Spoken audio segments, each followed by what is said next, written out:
బోన్జోర్ to everyone. శ్వేత గులాబీలు.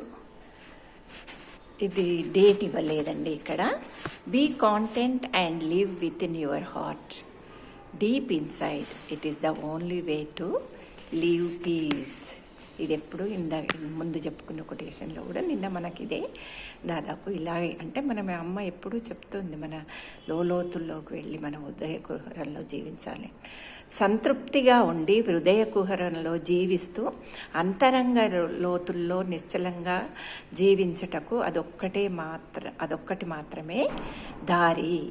అంటే లోతు సంతృప్తి. మనం ఎప్పుడు అసంతృప్తితో ఉన్నప్పుడు అదివ్య శక్తులు అనేటివి మనలో ఎప్పుడు రావడానికి ఎదురు చూస్తూ ఉంటాయి కదా. సంతృప్తిగా ఉండి హృదయ కుహరంలో మనం జీవించుటకు ఎప్పుడు, అలాగే అంతరంగ లోతుల్లో నిశ్చలంగా జీవించుటకు మనం ప్రశాంతంగా ఉండాలంటే ఇదొక్కటే మనకు మార్గం అని తెలియజేస్తుంది. ఇక February 27, 1965లో Is it true that this world is a very dangerous one where falsehood is still in full swing?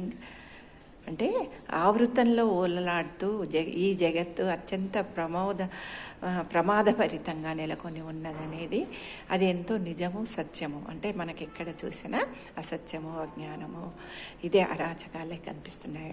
అది ఎంతో ప్రపంచంలో ఈ ఆవృతం ఉన్నది అనేది ఎంతో నిజమని తెలియజేస్తున్నారు. అలాగే that is why Shri Aurobindo says only were safe who kept in their hearts. అందువల్ల శ్రీ అరవిందులు ఏం చెప్తున్నారు?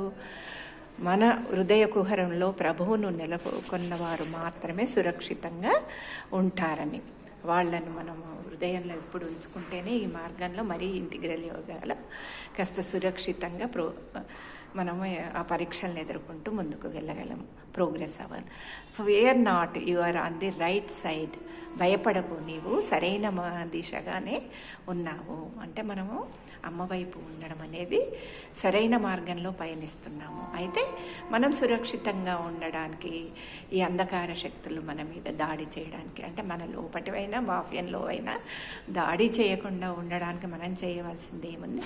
ఆ ప్రభువుని ఎప్పుడూ కూడా, అంటే ఆ పరంధాముని, శ్రీమాతను, శ్రీ అరవిందుని ఎప్పుడు మన హృదయంలో, హృదయ కుహరంలో జాగ్రత్తగా మనము అనుభూతి చెందినప్పుడు బాహ్యంలో అన్నీ మనకు సురక్షితంగానే ఉంటాయి. ధన్యవాదాలు.